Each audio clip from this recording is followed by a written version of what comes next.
¿A ti te parece razonable que un delito, por ejemplo, de agresión sexual, pueda estar solamente enjuiciado desde la perspectiva varonil?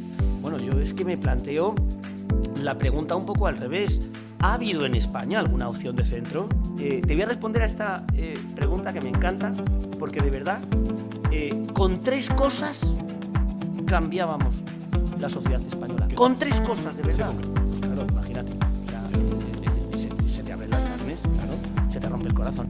Si tú dejas que la sociedad siga por sus fueros con absoluta libertad, sin promover esta libertad, esta igualdad, nunca vamos a conseguir la igualdad real de hombres y mujeres.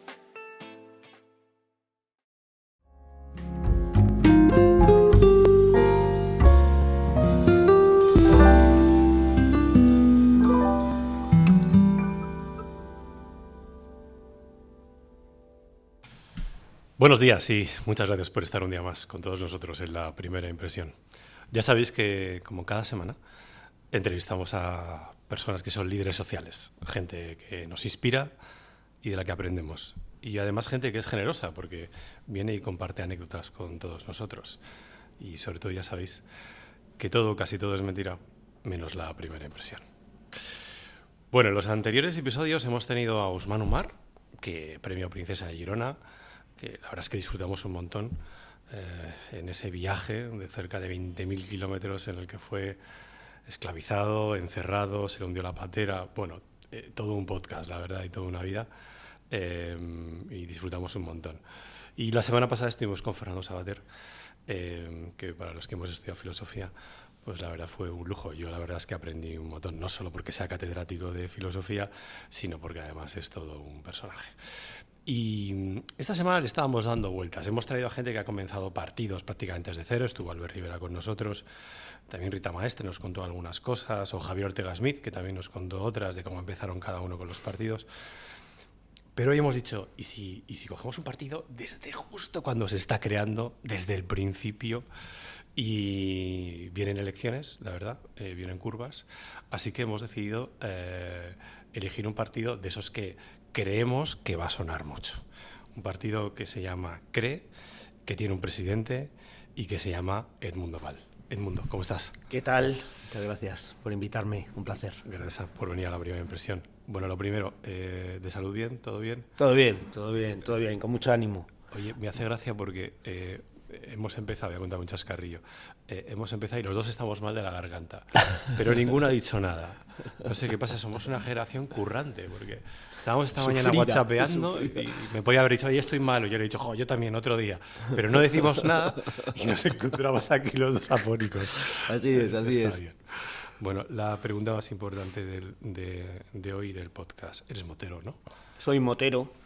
Me gustan mucho las motos, vamos, de hecho, siempre digo lo mismo, ¿no? Y es que me gustan tanto las motos que me gustan muy poco los coches. Bueno.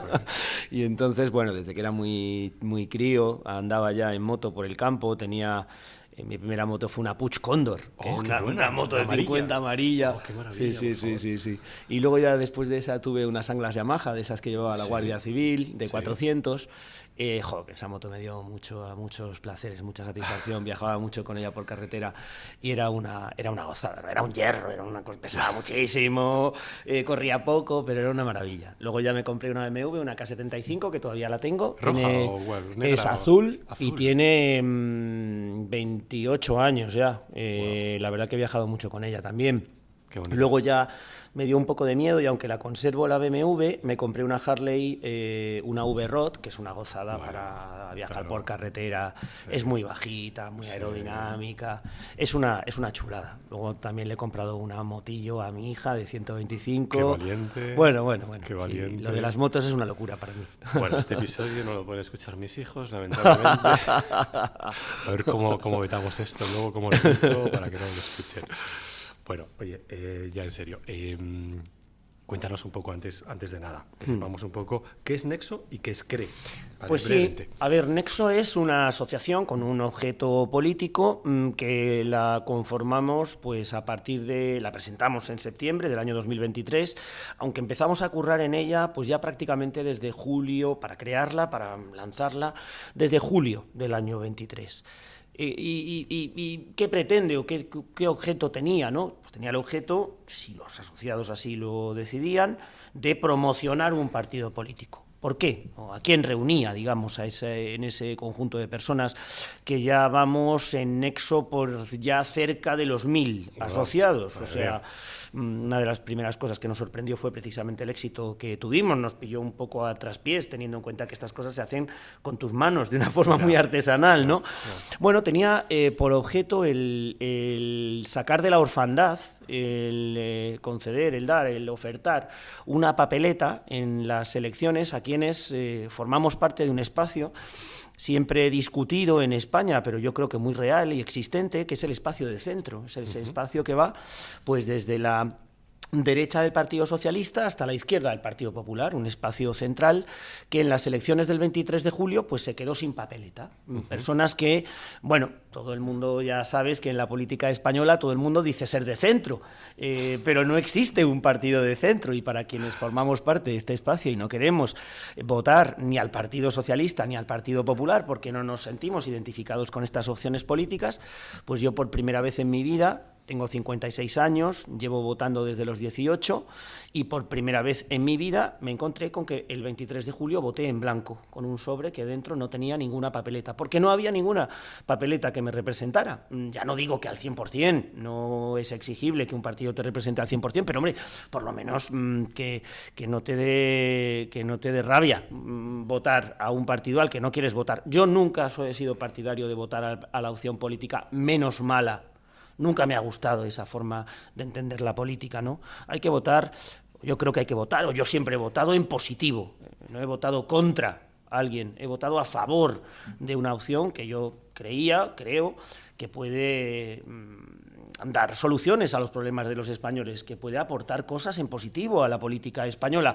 No voto para que no salga otro. Pero eso es un poco España. Voto España, para que salga alguien. Bueno, hay un voto de castigo. Claro, con esa filosofía, con esa filosofía, precisamente para ofertar esto a una parte del electorado español, se crea primero Nexo, y de Nexo surge hace un mes escaso, pues el partido político con el que nos queremos presentar a las elecciones europeas, y queremos realizar una oferta, digamos, al electorado que sea genuinamente de centro, ¿no? Porque otra de las cosas que siempre se plantea en España, ¿no? Siempre es un lugar común, ¿no? Un tópico, es, oye, pero joder, las opciones de centro no triunfan nunca.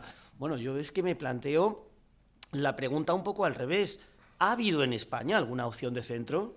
Pues que yo, desde la Unión de Centro Democrático, que tenía una misión concreta y específica, que era salir de la dictadura y hacer de este país una democracia primero incipiente y después ya avanzada y moderna, una vez que cumplió con esa misión, nos encontramos con el Centro Democrático y Social, que quería competir contra el Partido Socialista con esa cosa del centro-izquierda, con UPyD, que también tenía ese ramalazo social, un poco de competición con el Partido Socialista, con Ciudadanos, que es un partido que se convirtió en un partido de derechas, claramente, compitiendo contra el Partido Popular. Es que una opción de centro puro, de centro genuino, de centro auténtico, vamos a decirlo así, no ha habido en los últimos 40 años. ¿Tú crees que Ciudadanos fue al final un partido de derechas? Ciudadanos se convirtió en un partido de derechas. Yo entré en un partido que creía que era de centro, y de hecho cuando empezó a escorarse a la derecha, algunos, sobre todo los que estábamos en el grupo parlamentario, ¿no? Y me acuerdo de todos mis compañeros en aquellos días que trabajábamos muchísimo, pues tratábamos de tirar del partido hacia el centro, que era tirar de la izquierda, porque estaba muy a la derecha. Y entonces, bueno, lo demostró claramente cuando un partido político lo que hace es militar en uno de los dos bandos, asentarse en una de las dos trincheras. Cuando tú dices cosas como derogar el sanchismo, cuando tú dices cosas como que todos los proyectos que traiga el Gobierno a la Cámara vamos a presentar una enmienda a la totalidad, no se puede negociar con Sánchez, etcétera, ¿dónde te sitúas? Pues te sitúas en uno de los dos bandos. Nosotros lo que pretendemos con este proyecto político es no militar en ninguno de los dos bandos, es terminar con la guerra. Es tratar de acabar con los bandos, es tratar de acercar posturas, es tratar de llegar a consensos, a pactos de Estado, a acuerdos, no crear una nueva trinchera o una tercera trinchera, digamos, entre las dos que ya existen, no, acabar con esas trincheras y que las opciones políticas de los conservadores y de los socialdemócratas se puedan entender, como ocurre pues, en países de nuestro entorno, como es el caso, por ejemplo, de Alemania, o muy recientemente, por ejemplo, en Portugal. donde el partido que ha ganado las elecciones no tenía mayorías para gobernar, pero el otro partido ha dicho yo me voy a abstener para que gobiernes tú, lo cual no significa darte un cheque en blanco ni mucho menos, voy a seguir haciendo oposición, pero hombre, a mí se me cae la baba con estas cosas, ¿no? Oye, es lo que yo pretendo que pase en España. Tú eres abogado del Estado, ¿no? Yo soy abogado del Estado desde hace 30 años ya. ¿Y por qué estudiaste abogado del Estado? Pues fíjate, yo era una persona, un poco como todos hemos sido, ¿no? Con 20 años en la universidad, rebelde, discutía con mi padre, discutía con mi madre, teníamos unas comidas pues que eran en mi casa divertidas, ¿no? Pues porque nos llevábamos la contraria, siempre de buen tono, pero bueno, como todos somos rebeldes y no te peleas con tu padre, pues a ver, ¿no? Como mi hijo se pelea conmigo, claro. Y fíjate, en este tema, sin embargo, yo no discutí nada con él. Mi padre era funcionario del Ministerio de Hacienda, y entonces un día, recuerdo que en segundo de Derecho llegué a casa y en una comida le dije, oye, ¿y yo cuando termine la carrera de Derecho, qué voy a hacer? Pues no había trabajo, había mucho paro, Sí. Mi familia no es de abogados, no tenía un despacho donde ir, ¿no? Y mi padre me dijo, mira, en el ministerio, cuando hay un problema grave, un problema serio, se le pregunta a los abogados del Estado, porque son los tíos más listos que hay en el ministerio. Oye, son los tíos que te resuelven los problemas.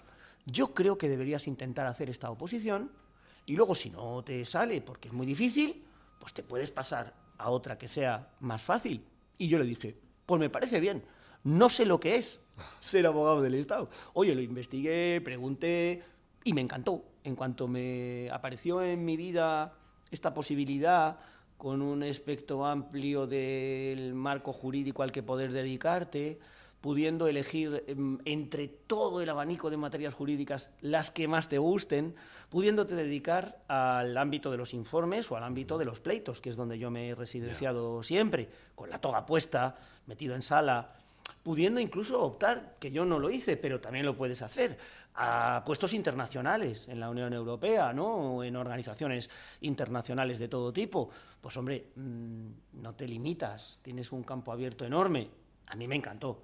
Luego, ¿por qué acabé, digamos, en donde acabé? En los pleitos. Bueno, pues soy una persona muy activa, no soy muy dado a estar sentado delante de un escritorio y del ordenador ahí parado, ¿no? Me gusta moverme. Ahora te preguntaré. Y por eso, pues soy muy feliz, la verdad, en los pleitos. Oye, un chascarrillo. ¿Es verdad que Mario Conde es un poco una figura muy admirada porque es la nota más alta de toda la historia entre los abogados del Estado? Fíjate, yo además de ser abogado del Estado soy preparador de oposiciones desde hace 29 años. Es algo que me encanta, que me apasiona. Estás en contacto con la gente joven, disfrutas mucho cuando ves gente joven muy válida, con mucho talento, que está intentando aprobar esta oposición. Imagínate lo que disfrutas cuando además aprueban la oposición y se convierten en compañeros tuyos, ¿no? Claro. Yo en este momento hay 180 compañeros, de los cuales he sido yo el preparador, el maestro, ¿no? Y la verdad es que es algo que me llena de orgullo. Por eso te digo que yo no sé muy bien esa leyenda, si es cierta o no, sobre que sacó la mejor nota de la historia. Pero también te digo una cosa, no es importante. Y yo creo que ni al propio Mario, a quien conozco personalmente, porque además soy muy amigo de un sobrino suyo, de dos sobrinos suyos, que son también abogados del Estado, con uno de ellos trabajo ahora en el Departamento de Social, y fue alumno mío, Álvaro González Conde. Tampoco estoy convencido de que tampoco a Mario le tiene que importar nada esto. ¿Por qué lo digo? Pues porque cada año, cada oposición, el tribunal se pone su baremo. Hay años en donde el número uno de la promoción, a lo mejor en el ejercicio primero, el de privado, el que llamamos de privado, que es más complicado porque exige mucho esfuerzo de memoria, aprender artículos de memoria, etcétera, pues a lo mejor le han puesto un 25. Y sin embargo, otro año el tribunal utiliza cada maestrillo tiene su librillo, ya lo sabes, pues a lo mejor pone un 29. Y el ejercicio en el que un año le ponen un 25 y el ejercicio al que al año siguiente le ponen un 29, pues será el mismo ejercicio prácticamente de la misma maravillosa calidad, al cual el tribunal pues le ha decidido dar esta nota o dar esta otra nota, ¿no? Porque algunos son más tacañetes y otros son más desprendidos a la hora de dar una nota o la otra. Oye. Mario estuvo destinado en el gabinete de estudios en la abogacía del Estado, pero estuvo poco tiempo en la abogacía del Estado. Sí, Si te digo que cuando yo estudiaba en la Universidad Complutense, estudié el antiguo plan de estudios de 5 años, y Mario estaba todavía al frente del Banesto, no por abogado del Estado, sino solo por ser abogado del Estado, sino por figura mediática, por ser un empresario de éxito, pues hombre, claro que tenía en general una admiración general entre los alumnos que estudiábamos Derecho. Oye, Edmundo, hablemos de la amnistía. Tú que eres abogado del Estado, mójate. Me mojo, claro que me mojo. ¿Es inconstitucional o no? Se le abren a uno las carnes. Tú que eres abogado, claro, es que esta es la cuestión, ¿no? Esto lo leí, que algún columnista famoso, no sé qué periódico, lo escribía y decía: nosotros los periodistas podemos criticar esto o no. Ahora, tengo una amiga que es jurista, que tiene el corazón roto. Claro, nosotros esto, quienes hemos defendido la aplicación de la ley, quienes somos un instrumento del Estado de Derecho para cumplir y hacer cumplir la ley, que yo, por ejemplo, que me he pasado pues toda la vida o la mayor parte de mi vida profesional persiguiendo el delito fiscal, intentando meter en la cárcel a los corruptos, pues en el caso de la Gürtel, en el caso de los futbolistas famosos. A ver, creo que Messi y Ronaldo no te tienen cariño, ¿no? No me tienen mucho cariño, pero claro, es lo que hay que hacer, hay que cumplir la ley. Si no la cumples, pues aquí estamos nosotros, ¿no? Para obligarte a cumplirla y que pases por caja y que pagues lo que no le has pagado a la agencia tributaria, con lo que después construimos carreteras, hospitales, pagamos la dependencia y hacemos pues lo que se llama el estado del bienestar, ¿no? Entonces, claro, tú imagínate a alguien que se dedica a esto toda la vida, alguien que ama el derecho como yo, alguien que respeta la Constitución española, que creo sinceramente que es uno de los instrumentos de convivencia más importantes que ha tenido España en la historia, en toda la historia de esta vieja nación. Pues claro, cuando de repente, por virtud de una simple componenda, una conveniencia, un oportunismo político, porque me hacen falta 7 votos en el Congreso de los Diputados para ser presidente y para llevar adelante pues, la ley de presupuestos o las leyes que sean, resulta que privilegias a unas personas que han cometido delitos, que han sido juzgados ya, una parte de ellos, por parte de la Sala Segunda del Tribunal Supremo, con todas las garantías procesales, y se han encontrado culpables y han sido condenados por delitos gravísimos contra la Constitución española, y solo por el hecho de que te convienen, por el hecho de que ahora dices que estaban luchando por la libertad, ¿les vas a pedir perdón? Pues claro, imagínate. O sea, se te abren las carnes, claro, se te rompe el corazón. ¿Es uno de los peores días políticos para ti, el día que se aprueba la amnistía? Bueno, ahora está en el Senado, pero... Bueno. Pues es un día de una enorme tristeza, Pero mira, ya sabes cómo somos, ¿no? Los españoles, los políticos en particular, vamos asumiendo la actualidad, la realidad. Ahora, esta mañana mismamente escuchaba en la radio a alguien que decía ¿cuánto nos quejamos de los indultos? Ahora me parecen hasta buenos. Claro, porque en comparación pues con otra tropelía esa es mayor... la ventana de Overton, ¿no? Claro, vas estirando claro, la ventana, al final todo te parece al final bien, dices, claro. joder, pues esto que... Fíjate, reformaron a la carta el delito de sedición. Y dices, bueno, qué tontería en comparación con lo que luego ha venido, ¿no? Entonces, para mí, de verdad lo digo, el día triste... El día no solo triste desde el punto de vista sentimental, sino también que asumí con una cierta perplejidad, con una cierta sorpresa, fue el día en el que el Grupo Parlamentario Socialista presentó en el Congreso de los Diputados la proposición de ley, la primera, que después se ha visto modificada por las enmiendas transaccionales, la proposición de ley de la amnistía y, por supuesto, pues acudí rápidamente a Internet a bajarme el proyecto y leérmelo, y me quedé atónito cuando leí la exposición de motivos. Ya no tuve más fuerzas para leer ese día el articulado, que lo dejé para otro día. Ya solo leyendo la exposición de motivos me quedé estupefacto, me quedé absolutamente alucinado, diciendo ¿cómo es posible que el gobierno de mi país, cómo es posible que el gobierno de España sea capaz de escribir esto en una proposición de ley que van a convertir en norma, ¿no? Que no hay atentado contra la separación de poderes, que no se quiebra el principio de igualdad por el hecho de que a unos señores se les perdonen estos delitos, que en otros países de nuestro entorno también ha habido amnistías, y se pone el caso de Portugal cuando se amnistió con ocasión de la visita del Papa a unos jovenzuelos que habían cometido infracciones leves, y eso se compara con el caso de intentar declarar la independencia unilateralmente de una parte del territorio nacional fuera de las vías legales. Claro, se queda uno pensando, Pero, estos tíos se creen que soy idiota. ¿No te da la sensación de que la gente está muy harta de los políticos con todo esto, de que prometen cosas durante la campaña y que luego, lejos de cumplirlas, y no hablo de un partido político, porque yo creo que hay como un hartazgo, o sea, al final veo las cifras y hay 10 millones de personas que deciden que ni siquiera van a votar. Es decir, que les da todo igual, ya como si me vas a mentir igual. ¿No tienes tú esta sensación? Una sensación clarísima de desafección, que además es un peligro enorme. Todas las dictaduras empiezan por un clima así, por un clima en el que los ciudadanos no creen ni aprecian a sus políticos y se creen que somos todos unos sinvergüenzas, ¿no? Una gente deshonesta que está viviendo de lo público porque no tienen donde caerse muertos, porque no tienen un oficio en la vida real. Nosotros con nuestro partido, con CRE, pretendemos precisamente mostrarle a la ciudadanía que es posible hacer política de otra forma.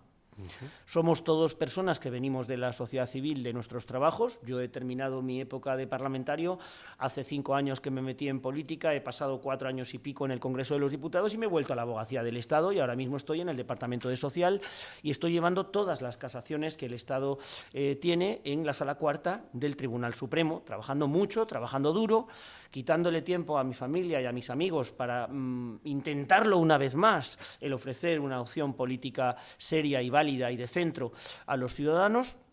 Y precisamente con esta idea, con la idea de la honestidad, porque sí, es verdad, uno dice que no miente sino que cambia de opinión, el otro dice que tardó 24 horas en rechazar la amnistía, yo no hubiera tardado ni siquiera un minuto, y dice que, bueno, que los indultos igual tampoco estaban mal, para favorecer la convivencia en Cataluña, en lugar de decir que la convivencia se favorece mediante el cumplimiento de la ley, que para eso está la norma, para eso está la ley, para eso está el derecho, para garantizar la convivencia. No justificar el incumplimiento y luego indultar. Bueno, nosotros entendemos que se puede hacer política de una forma seria y con ello quiero contar también a qué responde la palabra CRE, que hemos utilizado para denominar a nuestro partido. Somos gente que se lo cree, que tiene fe, y somos gente que queremos que la gente se lo crea, que la política es útil, que la política es válida para resolver los problemas de la gente de verdad. Y las siglas, CRE, se corresponden con la C de centro, con la R de reformas, con esas reformas que llevamos 45 años sin llevar adelante, con la E de esperanza, porque creemos que España puede evolucionar a mejor, y con la segunda E de ética, de valores, de no decir mentiras, de tratar a la gente como adultos, de si tengo que salir un día delante de una cámara de televisión dando una noticia desagradable que a lo mejor me puede incluso quitar votos, hacerlo, porque hay que ser responsable, hay que ser ya adultos. No se puede tratar a la ciudadanía como hacen todos los partidos del espectro político, unos con soluciones populistas, los otros cambiando de opinión, los otros mintiendo cuando les conviene. Eso no puede ser. Mira, lo que pasa es que, claro, yo te escucho, yo también soy abogado, entonces digo, he visto como el delito de malversación por parte de un político, de repente creo que ha bajado de 8 a 4 años. O sea, barata, correcto. Oye, si robo para un amigo, entonces no cuenta, o cuenta menos. Claro. Tú entiendes a la gente que tiene que estar muy harta de ver todo esto. Claro. De decir, oye, estos tíos legislan para que realmente no les pase nada y hay gente que trabaja mucho y lo pasa muy mal. Entonces, movilizar a esos 10 millones de personas me parece muy complicado. Entonces, te quería preguntar 3 cosas concretas, ¿vale? Concretas, que en tu partido político harías si de repente tuvieras responsabilidad o propondrías desde el primer día, pero cosas concretas. El mundo. Mira, claramente. La ventaja que tenemos es que los que estamos en este partido, algunos, sobre todo Juan Ignacio López Bas y yo, los dos hemos sido diputados en la época anterior, y por lo tanto, por así decirlo, ya nos lo sabemos, vamos a decirlo así de esta forma, ¿no? Un poco chusca, un poco simplista. Pero es que es verdad, ya nos lo sabemos. Entonces, te voy a responder a esta pregunta que me encanta, porque de verdad, con 3 cosas cambiábamos la sociedad española. Con 3 cosas, de verdad. Sí, concreto. Mira, la primera, que es mi obsesión y que yo creo que es la madre de todos los males de España. La reforma de la Ley Orgánica del Régimen Electoral General. Esto, el único grupo parlamentario que ha escrito un proyecto negro sobre blanco en el diario de sesiones, en el boletín oficial del Congreso de los Diputados, ha sido el partido en el que yo militaba anteriormente. Y esto lo hemos hecho Juan Ignacio López Bas y yo, reformar la LOREG. ¿Para qué? Para que las minorías no estén sobrerepresentadas, para que la mayoría de los españoles no se encuentre chantajeada por la minoría, para que los 48 millones de españoles no sean gobernados por Puigdemont, por Otegi, por Ortúzar, por Yolanda Díaz, por Junqueras. No puede ser. El 14%, que es lo que representa este panorama de minoritarios, el 14% de la población española no puede gobernar al 100% de la población española. Es que no puede ser, es de pura lógica, ¿no? Pero es que además, mira, brevemente, en la anterior legislatura, la que estaba yo, había un diputado, buena persona, por cierto, buen amigo, y en fin, que le mando un abrazo desde aquí, que es Tomás Guitarte, Teruel existe. Tomás Guitarte estaba sentado en un escaño que le había costado 19.000 votos. Íñigo Errejón, otro buen diputado, estaba sentado en un escaño que le había costado 190.000 votos. Ya. 19.000, 190.000. 1 por 10. ¿Esto cómo se puede defender? No se puede defender. Este resultado es injusto de una manera palmaria. Y entonces, ¿por qué no lo han cambiado ni el Partido Popular ni el Partido Socialista cuando han tenido mayorías absolutas y se han podido poner de acuerdo en cualquier momento para cambiar la ley electoral? Pues es tan mezquino como que a ellos les sale el escaño por 54.000. Les sale muy barato. Claro. Por eso no lo quieren cambiar, Claro. porque cualquier cambio que suponga una mayor correlación entre los votos y los escaños perjudica a los dos grandes partidos del bipartidismo. Venga, esa es una. Primero, Dos más. por lo tanto. Segundo, nivel de administración, eficacia en la aplicación del gasto público. Tenemos que soportar 6 niveles de administración en nuestro país. O sea, el Cabildo, la isla, el Ayuntamiento, la Diputación Provincial, la Comunidad Autónoma, la Administración del Estado y la Administración Europea. 6 niveles de administración tiene que soportar un ciudadano. Mira, antes de entrar estábamos hablando, te estaba contando que me he comprado una Vespa 125, un amigo muy querido que falleció este verano. ¿Tú sabes los trámites que estoy haciendo, que no he terminado de hacer, para comprar una moto? Para comprar una moto. ¿Tú sabes lo que he tenido que pelearme en el Ayuntamiento de Barcelona para conseguir pagar el impuesto municipal de circulación, para que la Dirección General de Tráfico me tramite esto? Esto no puede ser. En Portugal, tú vas un día y en un día constituyes una sociedad limitada, tienes un CIF, abres una cuenta bancaria, haces un contrato de arrendamiento y alquilas un piso y te vuelves a España por la tarde. Esto es inaceptable. Bueno, de hecho, hay mucha gente que ante la presión fiscal de aquí es lo que hace, es ¡Claro! ir a vivir a Portugal. Y huyen de España. Mucho directivo. Porque de los esto que no hay nos quien escuchan, aguante, de hecho. no hay quien aguante tanta administración. ¿Es razonable que en España existan 8.100 municipios? Porque mira, yo he hecho un estudio y esos 8.100 municipios se pueden reducir a 835. Ajá. Y si los reducimos a 835 y por lo tanto establecemos unas unidades de prestación de servicios a los ciudadanos lo suficientemente operativas, a lo mejor podemos acabar con las diputaciones provinciales. Claro. ¿Y qué pasa con la duplicidad de competencias entre la comunidad autónoma y el Estado? Claro. Bueno, pues esta es la segunda bandera, la racionalización administrativa. Y la tercera bandera tiene que ver también con el gasto. Y tiene que ver básicamente con sanidad, educación y dependencia. Tiene que ver con el estado del bienestar. Mira, tenemos que potenciar lo público, pero sin olvidar lo privado. Sin olvidar la colaboración de lo privado en la prestación de estos servicios esenciales. Pero lo más importante es que tenemos que establecer una carta mínima de servicios para la ciudadanía. Es decir, que no puedo entender, no cabe en mi cabeza, que un vasco tenga derecho al dentista gratis y un andaluz no. Ya. No puedo entenderlo. No puedo entender que no exista una selectividad única en todo el territorio nacional cuando luego nos encontramos con que puedo optar a cualquier universidad del país. Ya. No lo puedo entender. Por lo tanto, nos hace falta el diseño de una carta de servicios única y mínima para todo el territorio nacional, prestaciones que obligatoriamente las comunidades autónomas tienen que realizar en las mismas condiciones y niveles, sin perjuicio de que luego con su propio dinero, si estas comunidades autónomas quieren, puedan dar más servicios, puedan aumentar la Carta de Servicios. Pero esa Carta Mínima de Servicios que garantice una igualdad de derechos de todos los ciudadanos españoles en todas partes del territorio nacional es obligatoria. Obligatoria. Estas van a ser 3 banderas fundamentales. Fíjate, te estoy escuchando y bueno, no sé si hay otros partidos que tengan esta propuesta, pero sí escuchando un poco a la gente que ha pasado por aquí, por el podcast, te quería hacer una reflexión un poco más económica en este caso. Hace 30 años, un señor que tenía una tienda o una señora que tenía una tienda se compraba una casa en 10 años.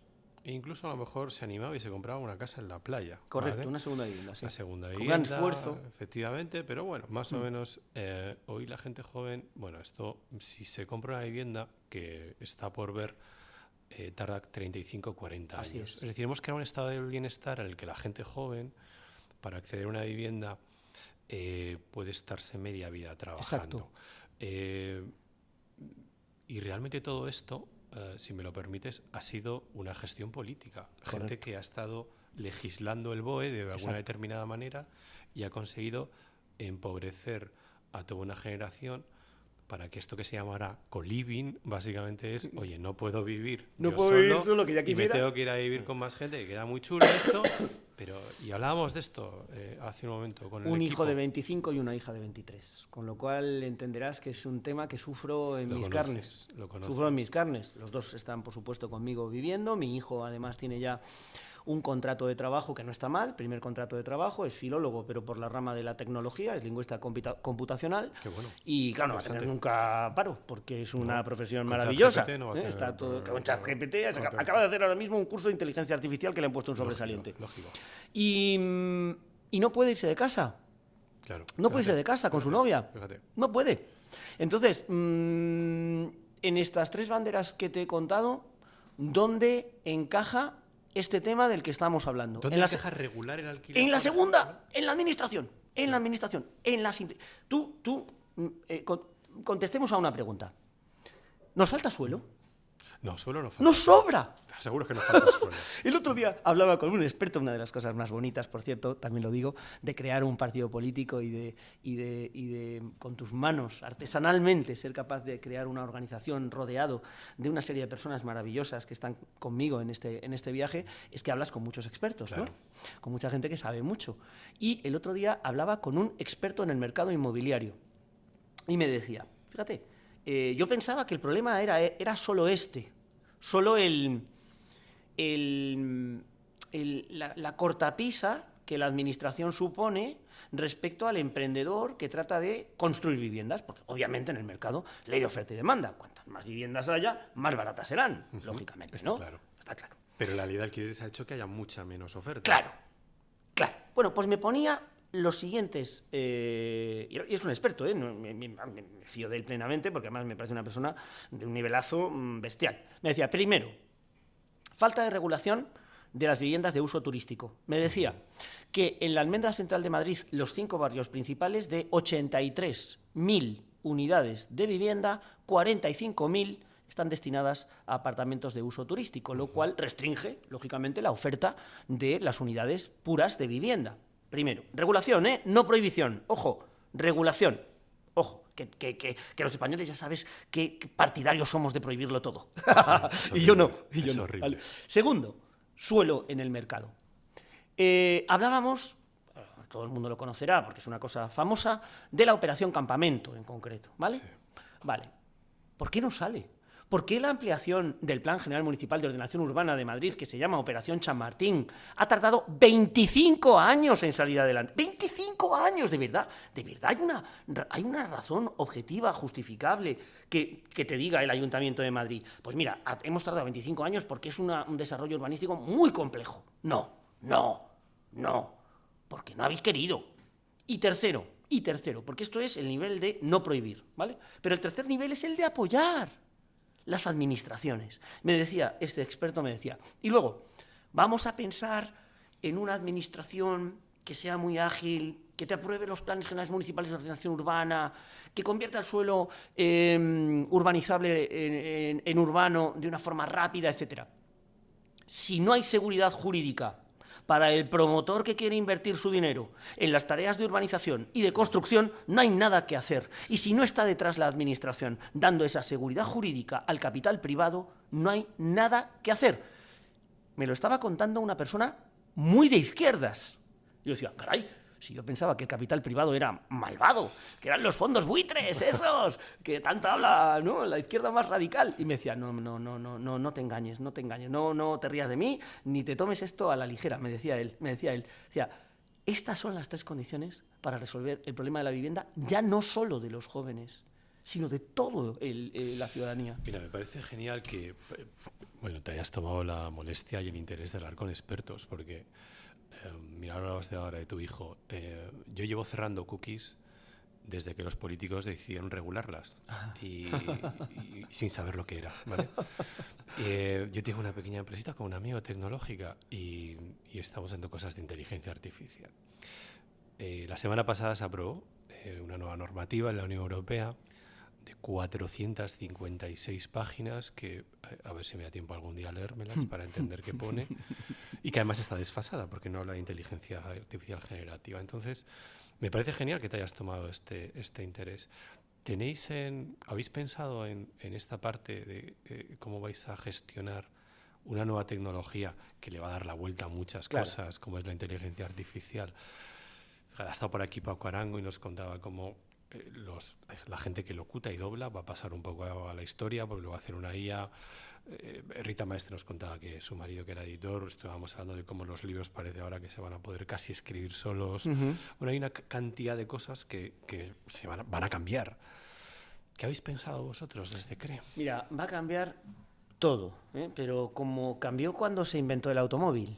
Es decir, esto que estás diciendo tú a mí me preocupa mucho desde el punto de vista político, porque también está siendo el fundamento del lanzamiento de mensajes alarmistas. Los populismos siempre utilizan el miedo de la gente para impedir el progreso de la humanidad.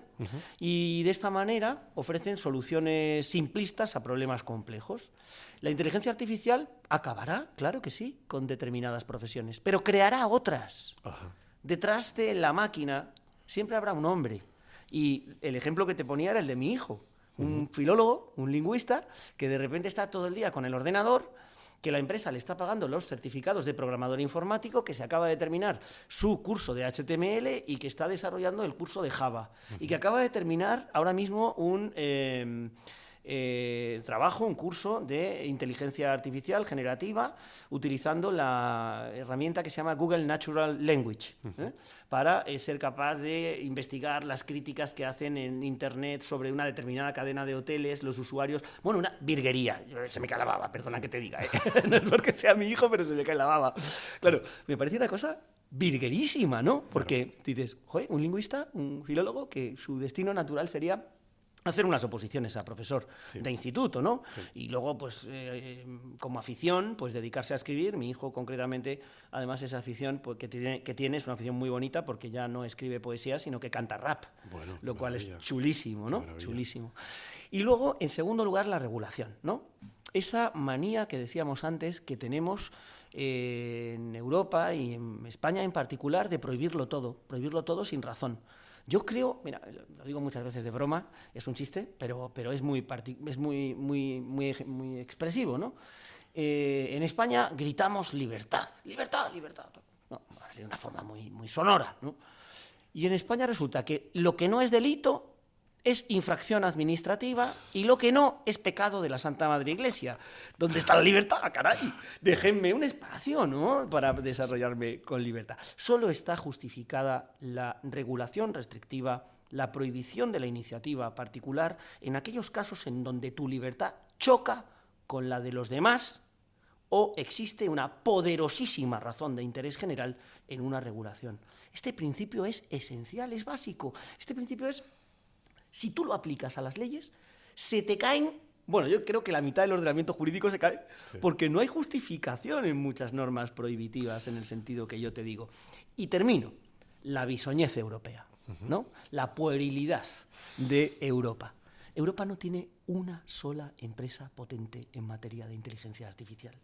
En Estados Unidos se carcajean de la norma europea. Bueno, de hecho, China y Estados Unidos han decidido que no van a regularla. Claro, claro. Resulta que las dos potencias mundiales en materia de inteligencia artificial, una de ellas, por cierto, comunista, en fin, no estamos hablando del país del liberalismo que es Estados Unidos, ¿no? De la libertad de mercado.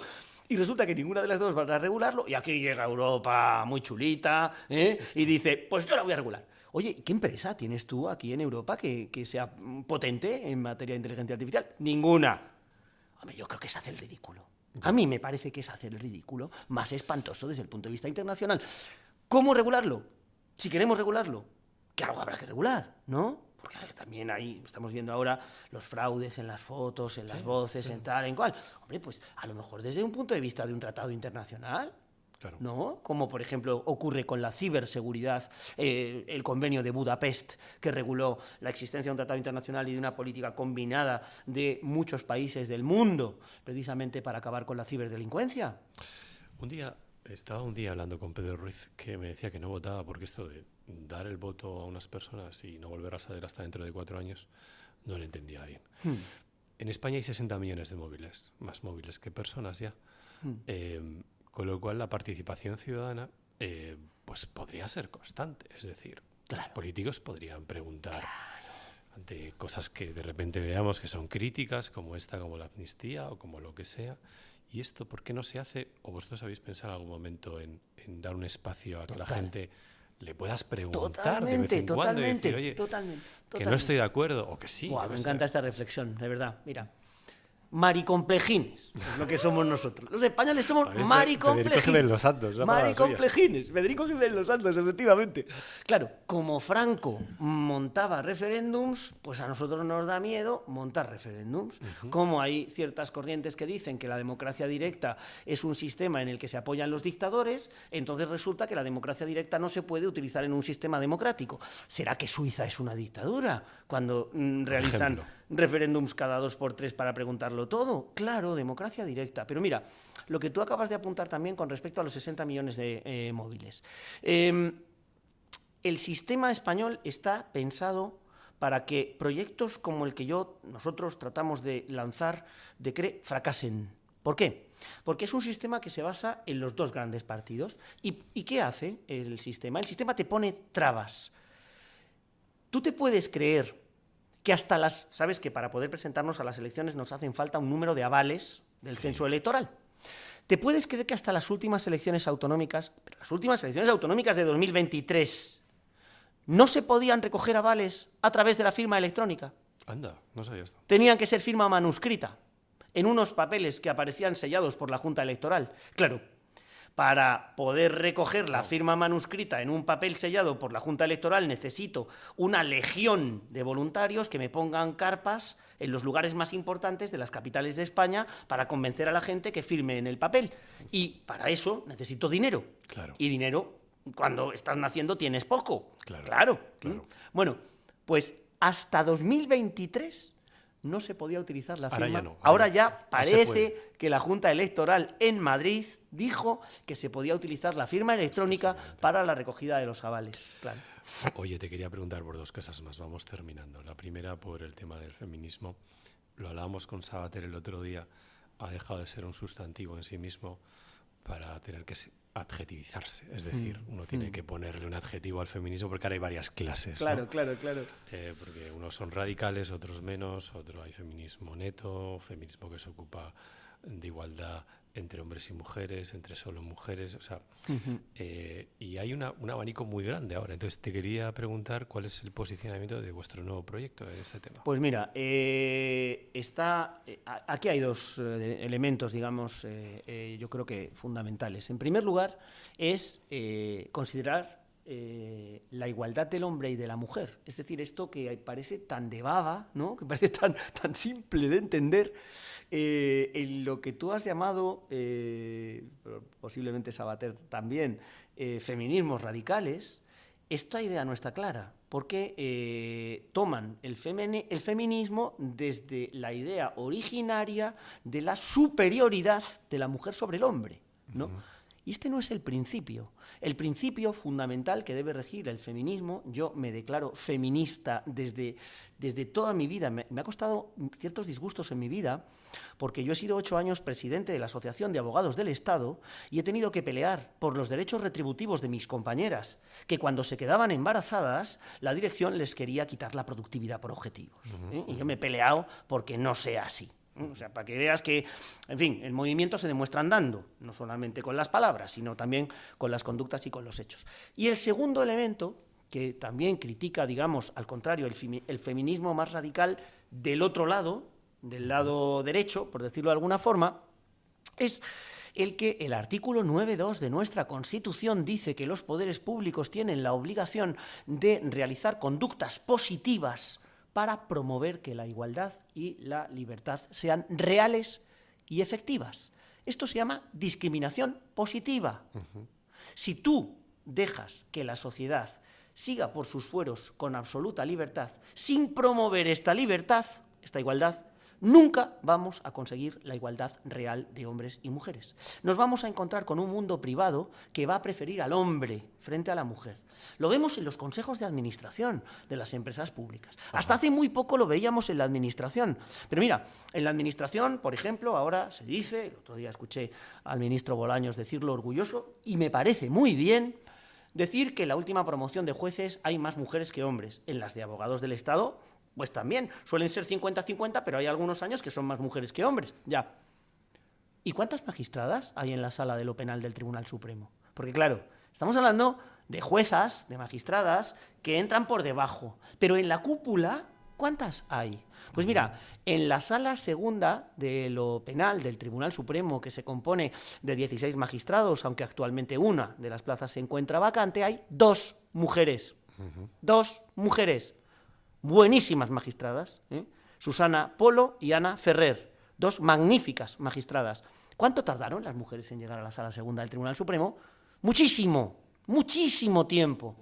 ¿A ti te parece razonable que un delito, por ejemplo, de agresión sexual, pueda estar solamente enjuiciado desde la perspectiva varonil? Si es que las mujeres nos aportan riqueza al debate, caray.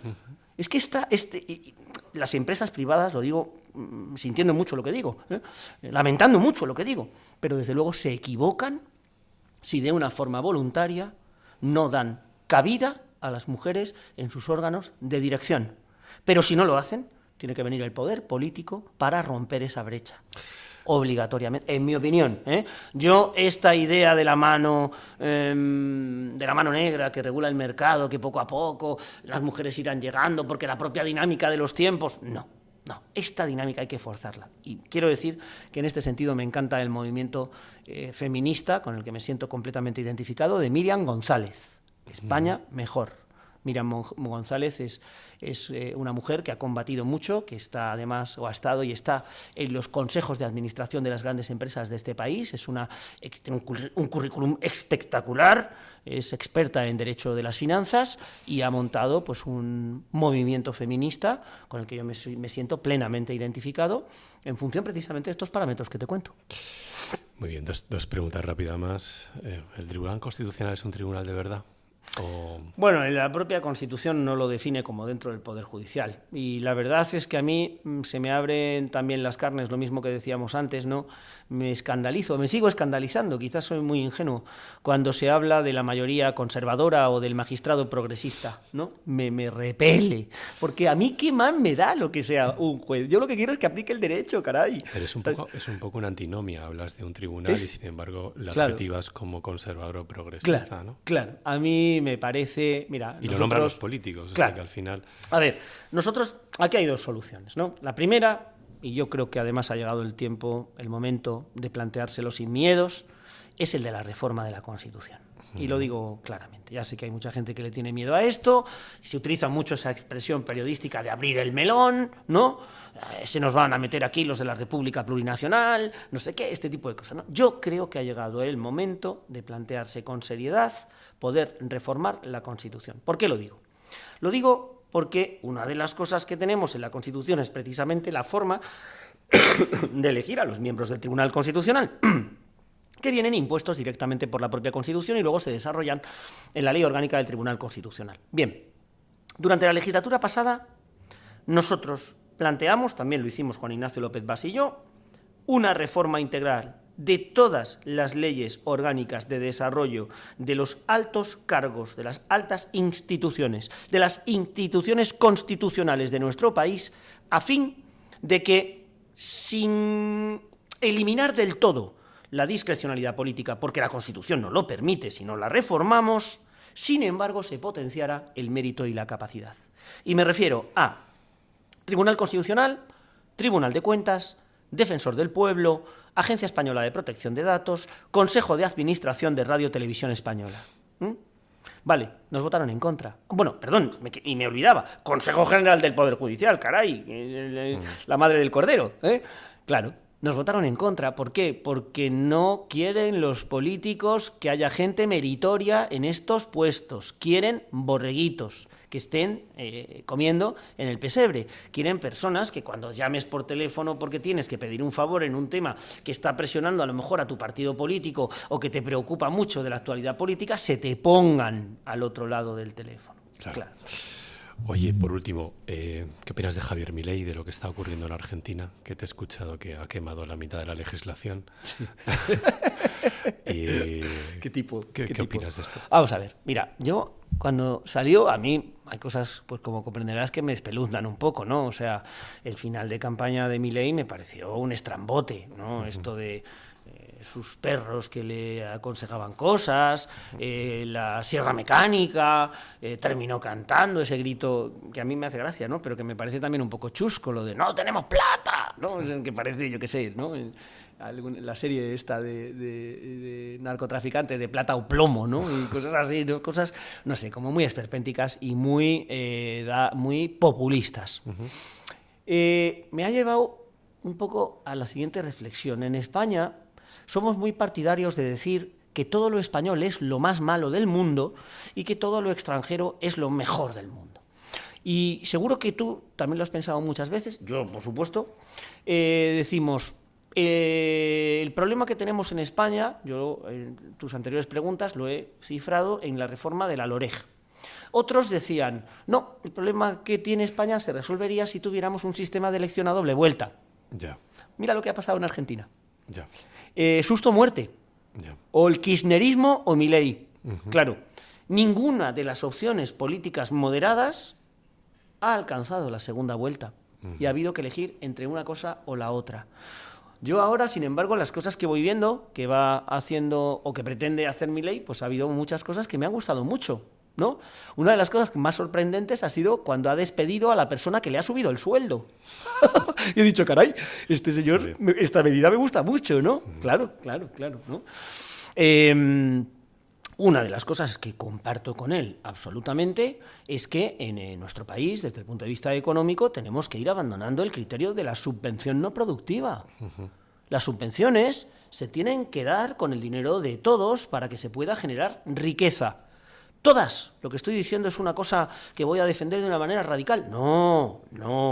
Hay una parte pequeña de la población a las que tenemos que cuidar, tenemos que sostener, porque no tienen oportunidades, porque es prácticamente imposible sacarles del lugar en el que se encuentran sin futuro y sin remedio. Y a esas personas hay que darles subvenciones no productivas. Pero no regalar el dinero público mediante subvenciones no productivas a los amiguetes del partido, a ONGs que luego se lo gastan en pagar sueldos a los propios miembros, empleados de la ONG, y el dinero resulta que luego no llega a la sociedad a cubrir de verdad la finalidad para la que la ONG estaba constituida, como hemos visto en tantos lugares, como por ejemplo en Andalucía con el Partido Socialista. Ya. Claro. Edmundo Val, muchas gracias por venir a la primera impresión. A vosotros impresión. Un placer, la verdad que me he pasado muy bien. ¿Has estado a gusto? ¿Has estado bien? Me han encantado las preguntas, de verdad. Muchas gracias. Gracias. Pues hasta aquí hemos llegado en el programa de hoy. Como siempre nos despedimos. Intentar dormir bien, que sabéis que es fuente de salud. Ayudar un poquito a los demás de vez en cuando. No cuesta nada. Y sobre todo recordar que todo es mentira, menos la primera impresión. Muchas gracias.